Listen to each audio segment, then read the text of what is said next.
Please welcome Barbara Treadwell.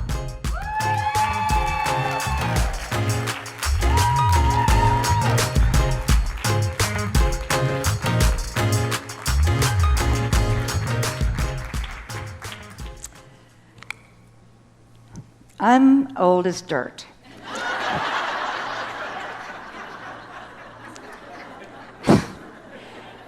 "81 years young this year.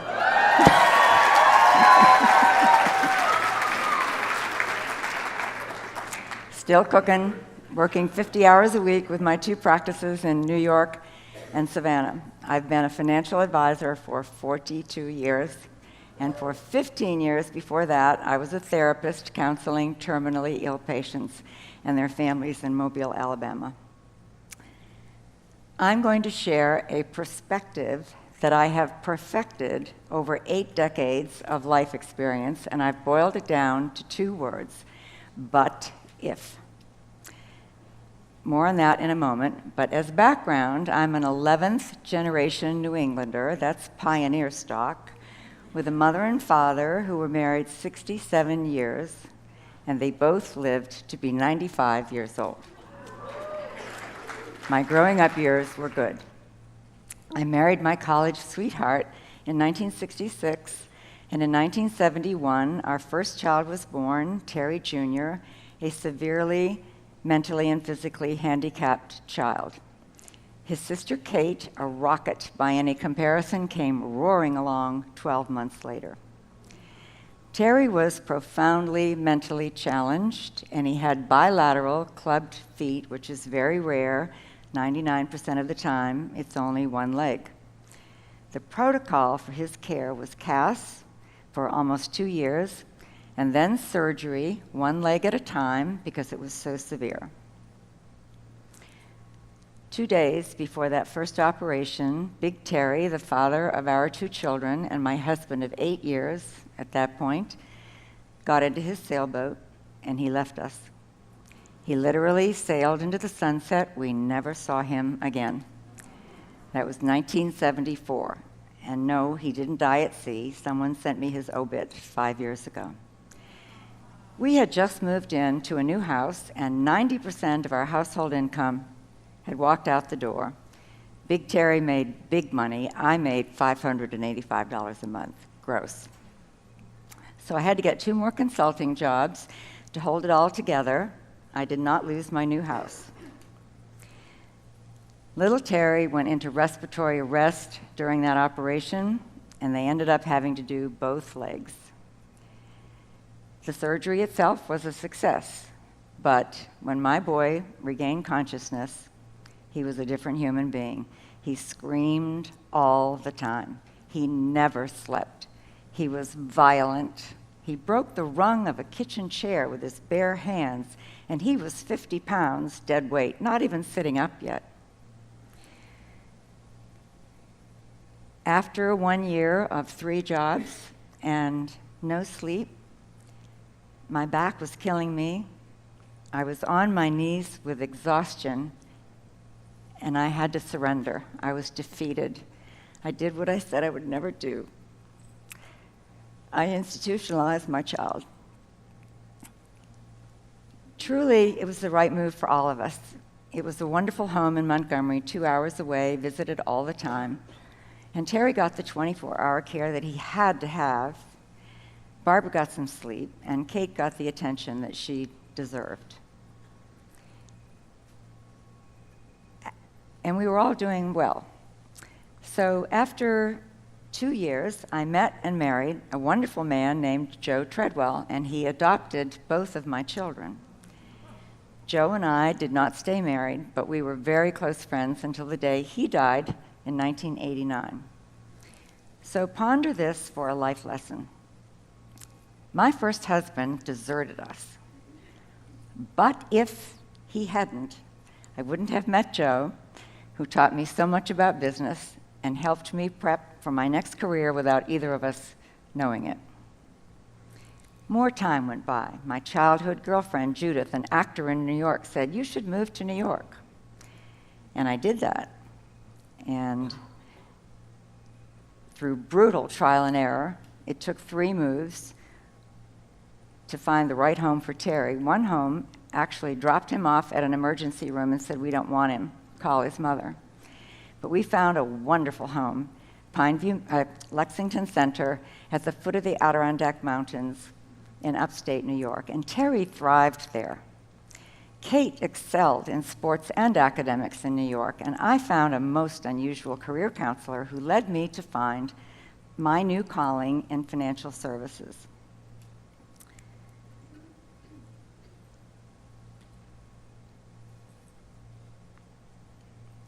Totally lost my place.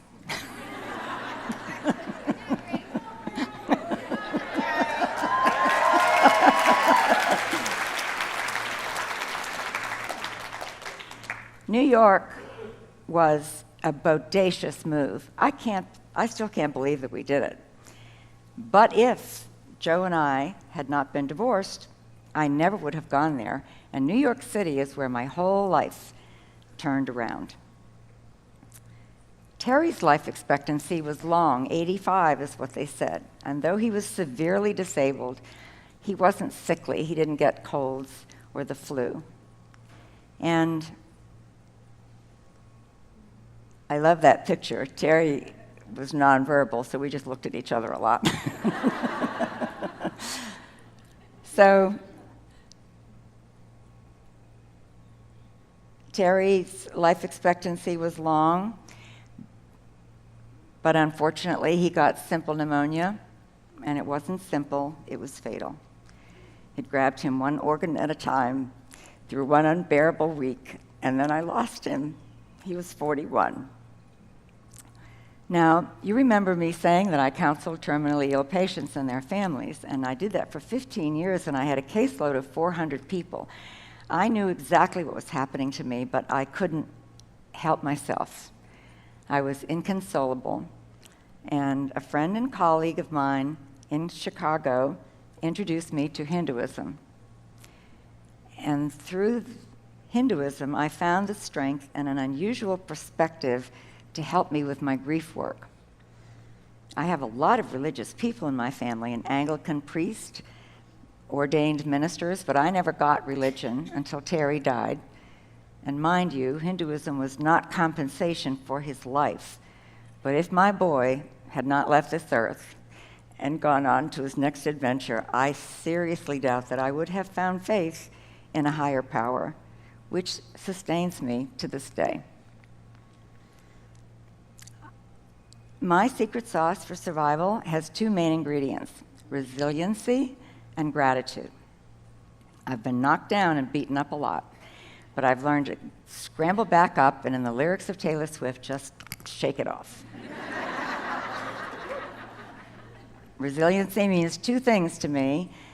One is that if there's no other choice in the matter, Barbara is either going to go down or get the hell back up and fight.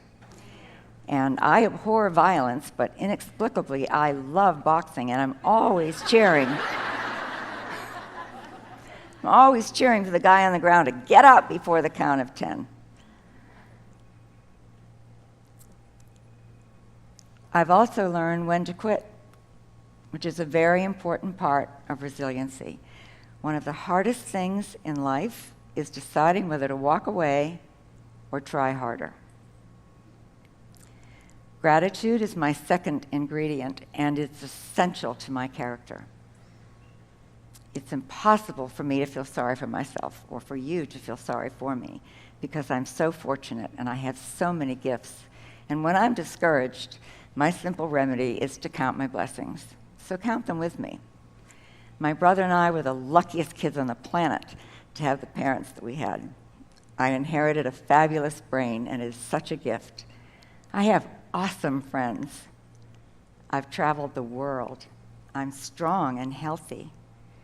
And I've had 2 glorious careers in psychology and business. So on the subject of careers, I have one more thing to say about dark to light. I was very sad to see the end of my 700-member boutique broker-dealer American Portfolios. And sorry, Jamie, I did not want to move.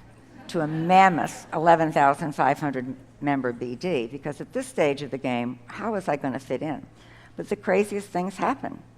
About 2 weeks after I got to Osaic, having nothing to do with Osaic, my business email was hacked. The legal bill was $67,000. Are you aware that we all have at Osaic a cybersecurity insurance policy? It picked up every bit of that bill minus the $5,000 deductible.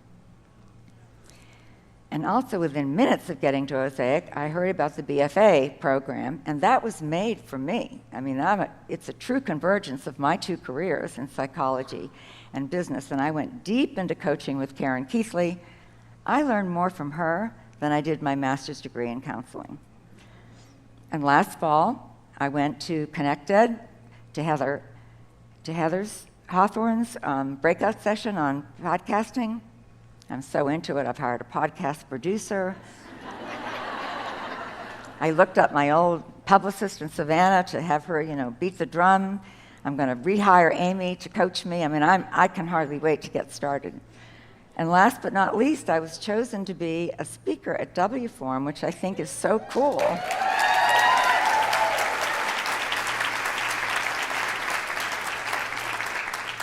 My grandchildren, Harley and Rocco, who are 19 and 20, in April said, "No, Grammy, that's dope." But if I hadn't made the move, these wonderful things would not have happened. And I'm really curious about what's going to happen next. 2025 begins my 9th decade on this planet, and I've learned a couple of things. If we embrace resiliency and gratitude, we can leave a footprint, and together we can make a very big impact. The end. Thank you.